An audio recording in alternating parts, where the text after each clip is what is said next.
If I speak for the entire chapter or its both parts, pharmacovigilance and study medication, it would be mainly the word safety, because it is that one that connects the two areas. The second characteristics would be a strong practice orientation, as the aim is to produce materials useful to potential researchers. And the third characteristics would be the relevance. In view of the changing legislation on clinical trials, the aim is to cover both existing and coming rules and to highlight what is changing.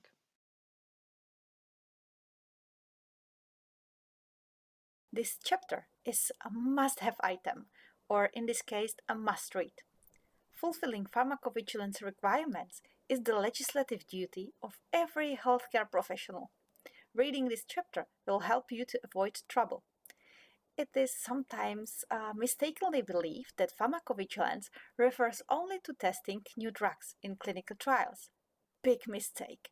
Evaluation of the drug safety accompanies the doctor all the time. Of course, special attention is paid to the medicinal products not yet registered. We use unique terminology, legislation and guidance, etc. But we must not forget about the safety for already registered products. This chapter clearly shows essential differences between both processes and gives you an overview of the laws, regulatory and ethical requirements.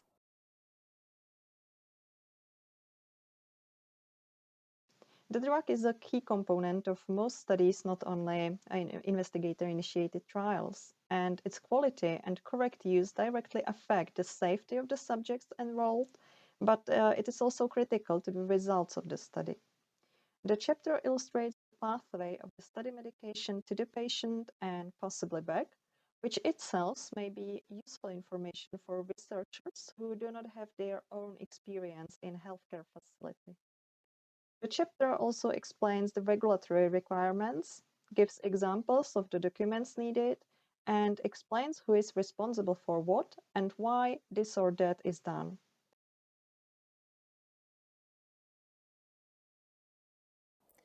Pharmacovigilance is the science and activities relating to the detecting, assessing, understanding, and preventing adverse events and drug reactions or any other medicines or vaccine-related problem.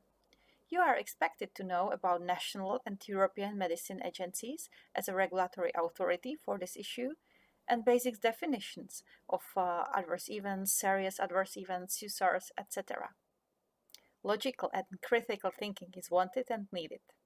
After reading this chapter, you can evaluate and handle serious and unexpected adverse events and drug reactions.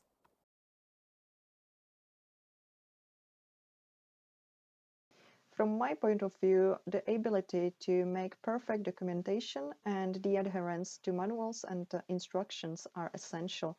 So the key skills are accuracy and precision. Yes, I do. I'm a freak about pharmacovigilance.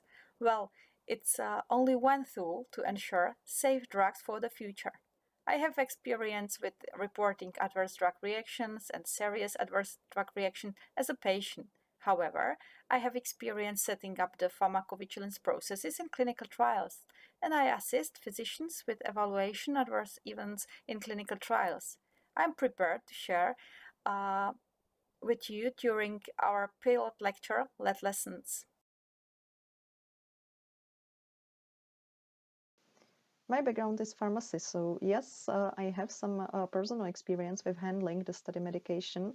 And as a clinical trial project manager, I have dealt with designing the labels, setting the medication pathways to the patient, and setting the mechanisms for quantifying the compliance in several investigator-initiated trials. The pilot lesson is intended to be more hands-on than a lecture. In the first part, we will train the recognition of particular events in a clinical trial, their appropriate reporting, and we will also discuss some specific procedures in pharmacovigilance. And in the second part, we will focus on labeling of study medication. We try to propose a label that could be submitted to authorities, and we will discuss the issue of auxiliary medicinal product and also placebo.